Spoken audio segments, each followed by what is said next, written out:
Here we go. We back at it again. At the place, me and this guy. Y'all probably heard our voice once or twice before, or maybe a number of times. We in the place to be. This is the music mecca of Miami, and I am so lucky, I'm telling you, to have a good personal friend and one of, I would say, not even United States, I said the world's top mix engineers. I can't even, he's just like a music everything, you know what I'm saying? But, you know, he specializes behind the boards. My boy, Kevin K.D. Davis in the building, you know what I'm saying? You know, applause goes. I was so lucky he was in town. You know, he doesn't come to Miami much like he used to. He used to be a resident here a lot, but, you know, now he's back in LA doing this thing. But KD, man, thank you so much, man, for taking your time out of your vacation, man. Absolutely. Thank you, man. Appreciate it. Absolutely. We absolutely appreciate you being here on the Florida's Engineers. This is our first show. Basically first podcast. Yeah. This is the first one. This is special. We got a legend on the first show. Mm-hmm. Come on, guys. That'll be perfect. Can we get a clap? We get a clap. We get a clap off. We get a clap. Love it. Thank you for having me, Mr. KD. Thank you for taking the time. I know the people. What we want to do is take the time to give you your flowers, obviously, because you are a legend. I've got to work with you personally.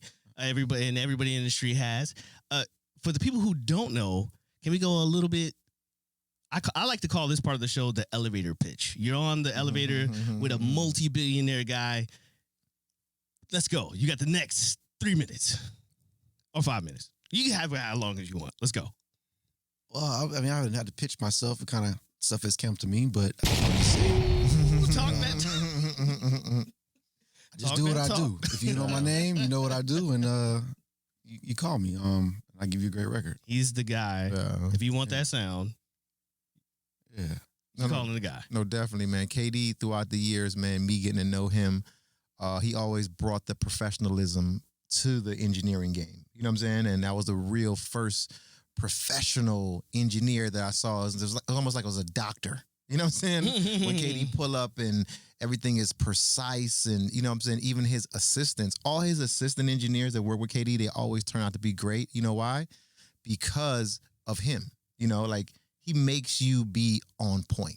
You know what I'm saying? He makes the studio manager be on point. He makes the traffic, anybody that's around KD, you're going to be on point because he's going to be so on point. You know what I'm saying? With the records that he's done and just his mannerism. And I always say mannerism comes a lot with the music. You know what I'm saying? And I want to talk about that a little bit, KD, because when I see that in you, and it's like before we even get into the technical and the records, let's touch bases on. Let's rattle off some of his biggest accomplishments. No, definitely. Let's go. What do you think are your biggest records? Because you've done big records, but like the biggest records that you think are like if you had to tell anybody, this is my sound. This embodies what I do as an engineer. What are this top three? Big records I've done, probably Gangsta's Paradise by Coolio, Dancing with a Stranger by Sam Smith and Normani. Pretty much all Neo's records. Closer by Neo. Come on, man. Just some stuff with Rihanna. Rude Boy with Rihanna. Rude Boy Rihanna. Whoa. If you didn't know, so many records, man. Sometimes they're just off my head. I can't remember sometimes. But no, that's all a blur. That's amazing. Yeah, but basically the range is insane. I have to give you that. Being able to go from BB, you've seen people come into the space. Yeah. Some don't. They don't get to stay here long. Yeah. This guy has did the run. Yeah. You know, this guy's mixed even Trick Daddy when he was here in Miami. You know, some little did you take it to the house? No, you didn't take it to the house. You didn't. No, I did. I forgot, man. It was so long. So long ago. Look at him. I don't even know. Okay. The flex is real. But do you consider yourself an all around guy, or is a special sound for KD that like you ever got a record be like, nah, man, I can't touch that record? No, never. I just try to do my best work on the record that is given to me. You know what I mean, it's not really I wouldn't even call it a KD sound. It's just making the record sound as best it is. So, it's not. I can mix any genre. I've mixed country records. I've mixed rap records. I've mixed dance records. hip hop, R&B, name it, I've done it. So it's really just about getting the record to be what it needs to be. You know what I'm saying? Get out the way, not putting my ego involved into it. Just let's make this record sound great. Yeah. You know? I like that. It's all about the record at the end of the day. Always all about the record, all about the song. Yeah. We're selling lyric and melody here, so the bass can sound good and the hi-hats and all this can sound good, but it's really about selling that lyric and melody. That's what sells records. That's what makes great songs.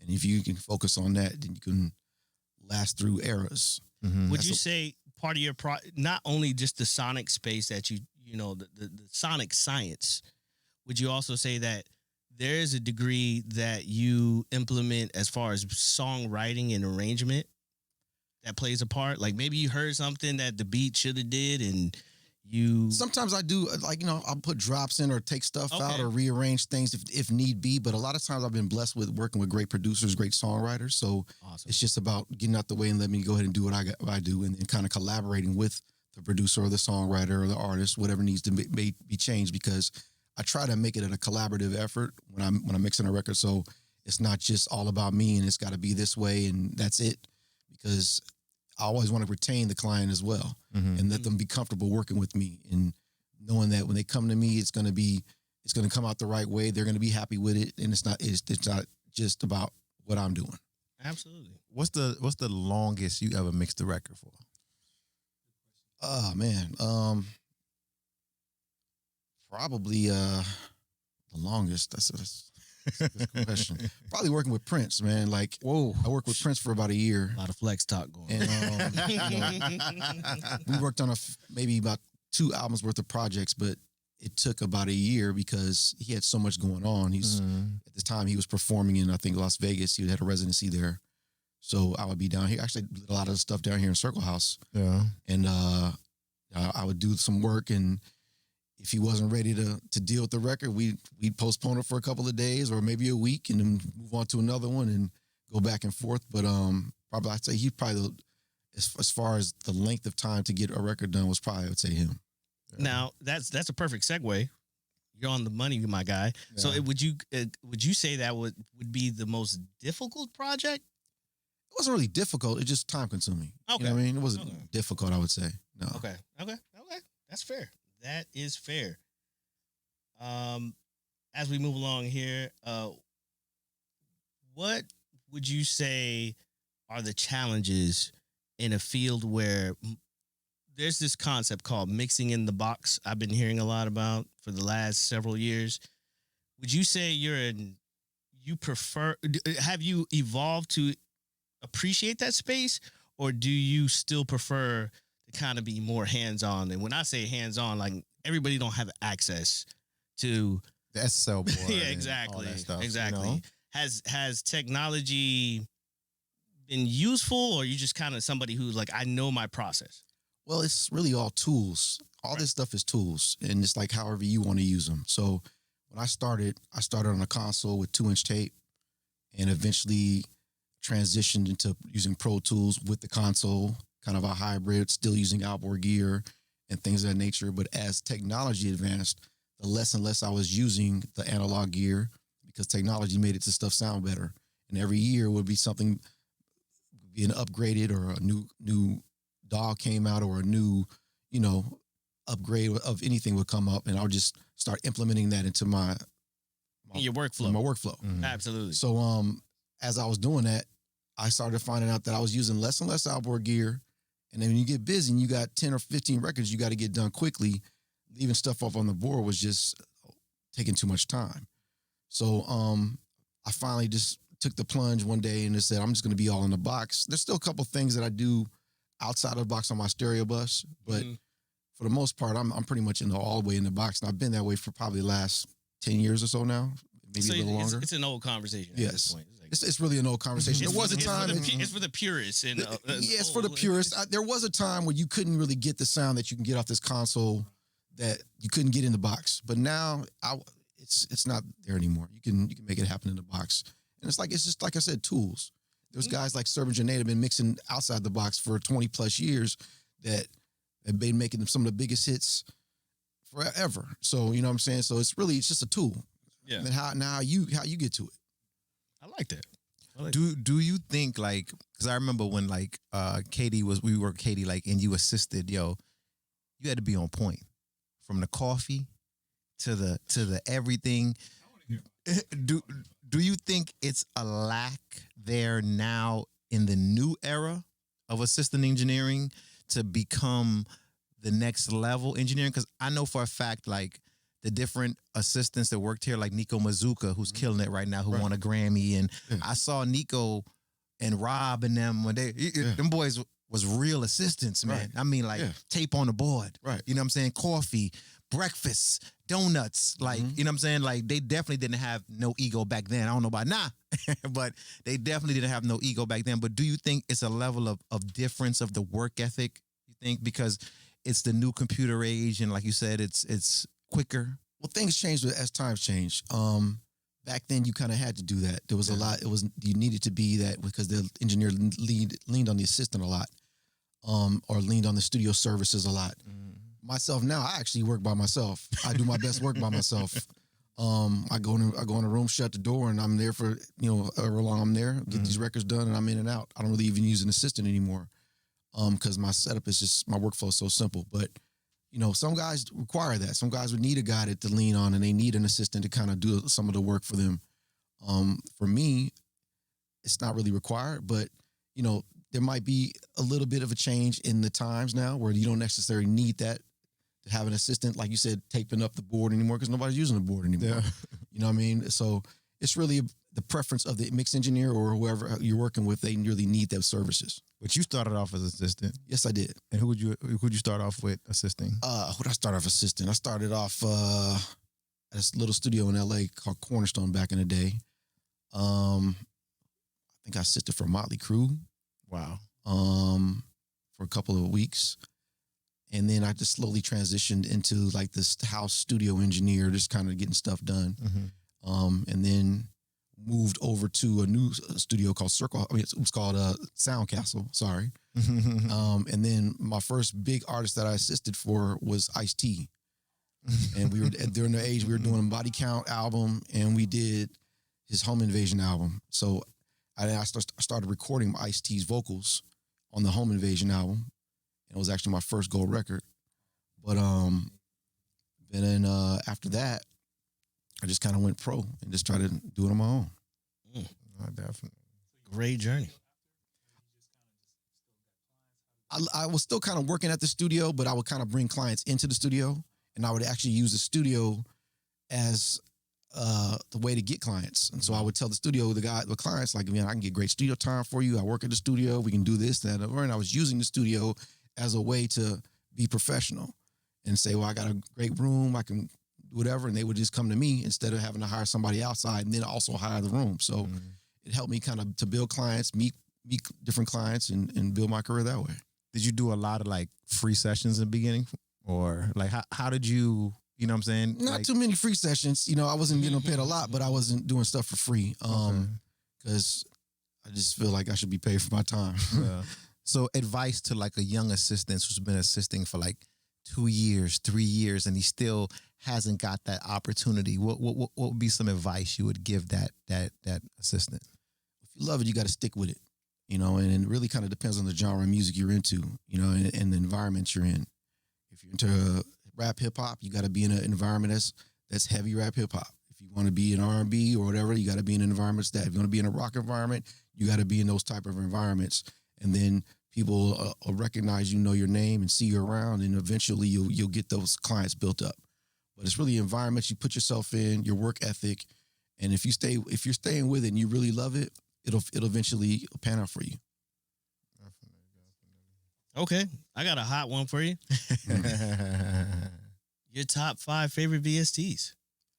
I really don't use VSTs. Yeah. Flex just keeps going.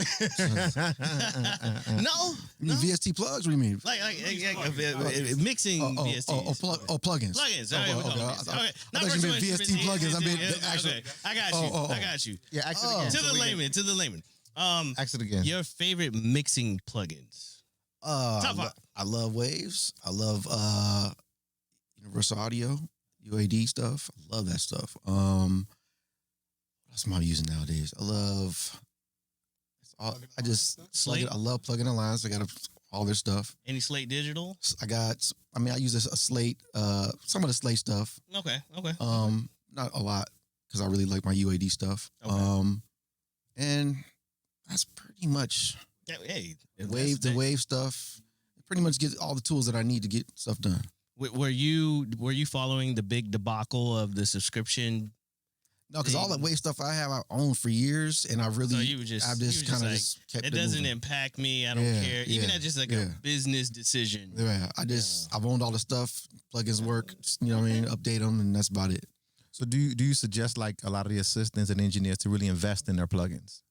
If there's something that you really love, definitely Yeah. pay for it. You know what I mean? Don't expect the studio to always have it. You don't have to have every plugin. Just use the tools that works for you. You know And what I mean? don't go on Reddit.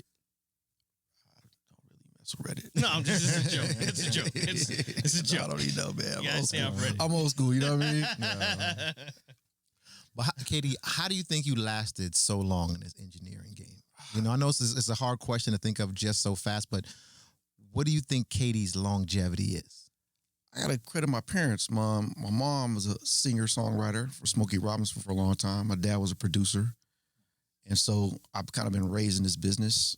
And so I've kind of got understanding it being professional was a big part of it. Mm-hmm.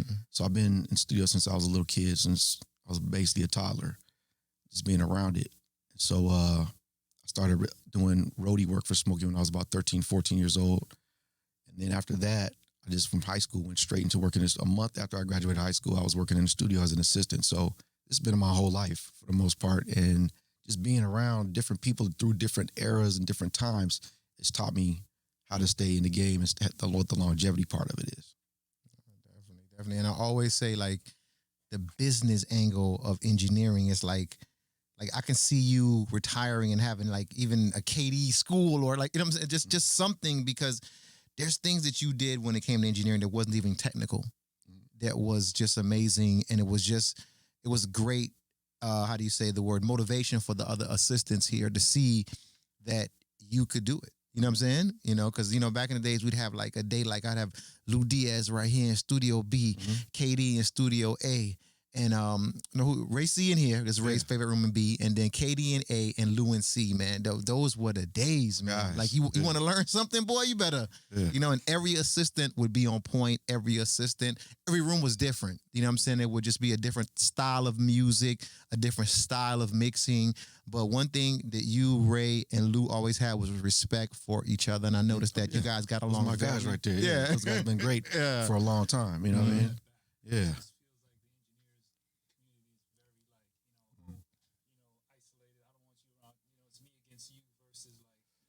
I've always believed like whatever records are for you is for you. You know what I mean? And that's kind of how I run my career. Just like I said, I've been blessed to have things just come to me, and the situations that come to me work out. And the ones that don't, they don't, because it wasn't for me. How do you deal with an artist that's just a crybaby somewhat, that comes in the room and be like, I don't like the mix, and everybody else likes the mix? The label likes the mix, but just the artist don't like, the producer likes the mix, or not even just the artist, just like that one person. Like, is there a strategy to it, or you just, or what do you Well, say? the artist is the ultimate one that has to be happy because it's their art that you're putting out. Mhm. So, you know, if I deal with a difficult artist, which is very, very rare, you know, I try to do what I can to see what they're trying to, how they're trying to express themselves. Mhm. What is it about the mix that you don't like? What can we do to try to make it better? And ultimately, for the most part, we'll get there. But if it's a thing where it's just not working, then sometimes it just doesn't work, and you got to move on to the next song and let somebody else handle it. And there's nothing wrong with that. Yeah. So just smooth it out and just, you know, just. Yeah, I mean, try to do your best. You do your best job. You try to be professional always. But, you know, sometimes certain artists, they want certain things. And so it's ultimately they're the ones that got to be happy. And, you know, try to do your best to make them happy. And if it doesn't work out, you know, Yeah. it doesn't work out. Absolutely.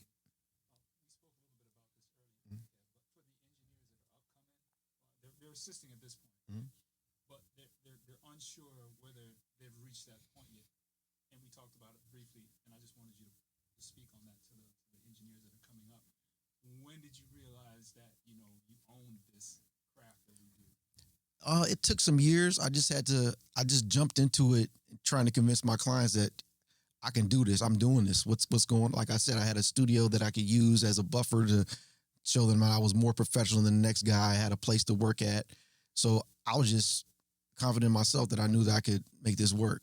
And along the way, tried to learn as I was building. And I was lucky to have clients that were giving me real songs on real labels to cut my teeth on. So as I was growing, I was just building my skills. And, you know, in the early parts, it was tough. It was trying to understand where vocals should be, where the bass should, where things should sit. And it took me years to kind of figure that out. But I was blessed to work with, you know, great quality producers and songwriters that were patient with me and let me figure out, gave me that opportunity. And not everybody's going to get that. Mm-hmm. But I was actually blessed to get that. So I shout out to everyone that helped me along the way and let me build my career from that. Because a lot of the times when we'd be in here and you'd be in here mixing, half the times I wouldn't even see nobody. It'd just be KD in here by himself. Yeah, that's You know, the best. mixing Whitney Houston, mixing this, mixing that. I mean, these are huge records to the point where usually the artist would be like over your back the whole time. It's just we in there chilling. KD, man, let's go to Houston's. We'll be right back to go to lunch. Yeah. Like, you know, I like working by myself. It's the best way to get stuff done. yeah. Less distractions and, you know, get to it quicker. Yeah, but your work ethic is amazing, and I want to let everybody know, like, don't think it's that simple. Like, this dude will come in here 7 days a week and just work 12, 13 hours a day. You know what I'm saying? By himself and focus, and that's very hard because I see a lot of the guys now, they kind of get unfocused. You know what I'm saying? They get out of whack, and sometimes they don't even know really I feel like a lot of these engineers don't even know what sound is anymore. It's just like clicking a click or editing or something. It's not like the way I seen you do it, KD. It's like it was like, hey, how you doing, sound? Like, you know, what's going on? Like, you know, it's like you controlled it. It's like, and then when you hear it from the speakers to the radio and even let's talk about mastering. Is mastering a big thing to you, or what do you think? Like, what when after you finish mixing your record is you know? To go back, I don't quite work 7 days a week, 13 hours a day anymore. I used to when I was younger, but I can't do that anymore. And I need the time away from the studio to really enjoy what I do. Mm-hmm. So when I'm in the studio, I can concentrate and focus and put the time in I need to, and I can go home and be with my kids, my wife, and just enjoy life. But then when I'm there, I'm concentrated on what I'm doing and focused on what I'm doing. I actually get a lot more work done that way. And taking weekends off is a mandatory for me. I have to do that. Okay. But as far as mastering is concerned, I like the record to kind of sound how I got it to sound. Maybe a little bit. I have somebody else's ears on it for some slight EQ changes and level things. But for the most part, I try to get it sounding very, very close to the way it's supposed to sound when I'm giving the reference out to the artist or the producer, the label. And then I try to monitor everything that I'm doing mastering wise. Where I've used for mastering, I try to listen to it, what they've done, maybe have a little EQ tweak here and there. If not, just let it be. But it's a slight subtle change, but it's good to have somebody else's ear on the mix after you've been listening to it for so how many days or hours that it takes to get the record done. Mm-hmm. Definitely. Yeah, man. I think you dropped some amazing gems. I got another hot one for you. What's up? Okay, guy. So you're an engineer, you know, and I think there's as technology advances, I heard you talk about everything's a tool, right? How do you feel? Because as in the commerce space, and I appreciate it from a capitalist standpoint. Engineers going out there selling their vocal chains, you know, like it's a new business model. They found a way to make money. I'm never gonna be mad at anybody. Do you think that impacts the Playing field? The playing field anyway? It's not something I do, but to each his own. And I actually think it helps some of these young engineers to kind of get an understanding of how experienced engineers think about their vocal chain or whatever it may be. It's a good thing because it's just spreading the knowledge to other people. No one's going to hear the thing the same way. So I may use the same vocal chain as someone else and I have a totally different sound in the same vocal You chain. might approach it. And I might approach it a little differently. But it's like I said before, it's just tools, and it's great to have those tools for younger engineers to understand. Try it this way. This is how I tried it, and maybe it'll work for you. So next in the summertime, is there any possibility of getting a KD vocal chain preset template? That's a possibility. That's a Okay. possibility. I'm not working on anything right now, but there's a possibility. Yes, Does KD still track vocals still? I haven't tracked since I was a teenager. Just mixing, man. That's Little it. overdub. He have Neo want to come in and do a little Pretty much, I get all the part or- files and everything's pretty much done for me. So I haven't really Yeah. recorded a vocal or anything.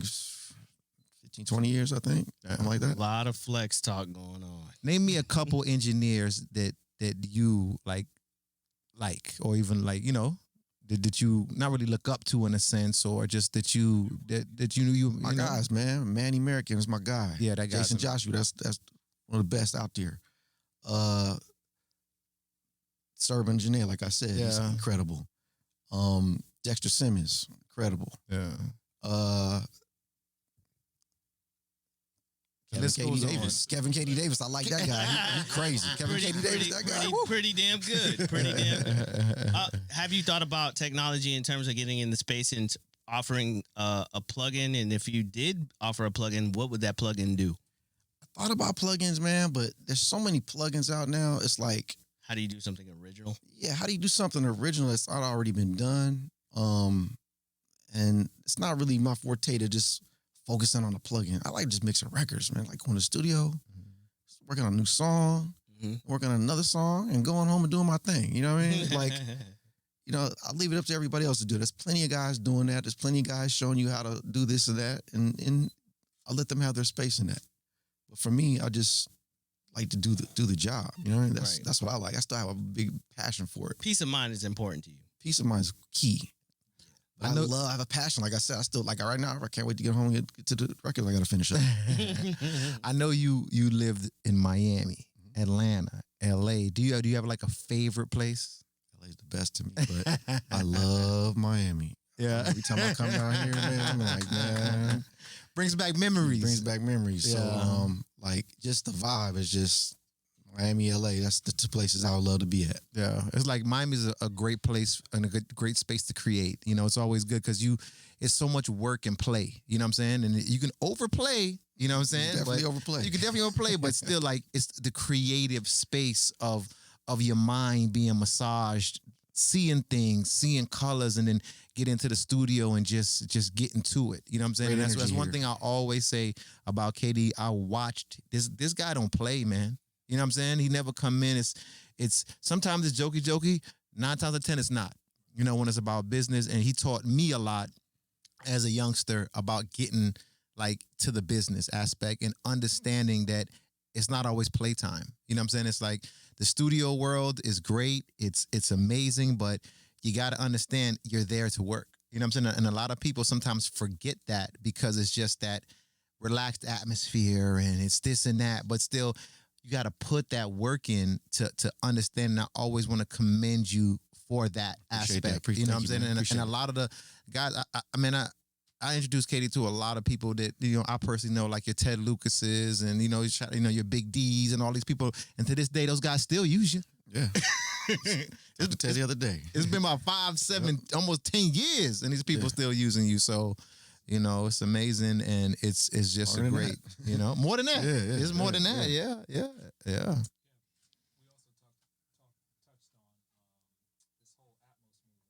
Yes. Just for the engineers that are deciding whether or not they want to learn Atmos or not learn it because they might think it's a fad. What's your thoughts on this whole Atmos thing? I suggest everyone should learn Atmos. Everybody should get on it. It's a new emerging sound. I think all these songs gotta have a different version of it. You gotta do it. When it first started coming out, I would send my Atmos, my stereo stuff out to have Atmos mixes done. So then I ended up taking the Atmos course, and now I'm doing Atmos mixes myself in my room. It's definitely a different way to hear music and feel music. I'm a stereo fan at heart, but Atmos is definitely something new, and I suggest everyone, if you have the ability to learn it, definitely get on it. Definitely, man. This is one of the best that ever done it when it comes to engineering. Definitely KD has left his footprint here in Miami a lot. He has so many records that he's mixed out of Miami, and it's like he's an original guy. It's Kevin Davis, man. His sound is original, and everything about him is original, So, KD, before we wrap this up, man, just give advice to the young engineer. If you love it, man, just stay with it. I still have a passion and love for it. If it's just trying to get into it just because it looks cool, this might not be for you. Because there's a lot of countless hours that you're going to be, a lot of thankless hours that you're going to be in here and you don't think you're going anywhere. But every moment in here is a teaching moment.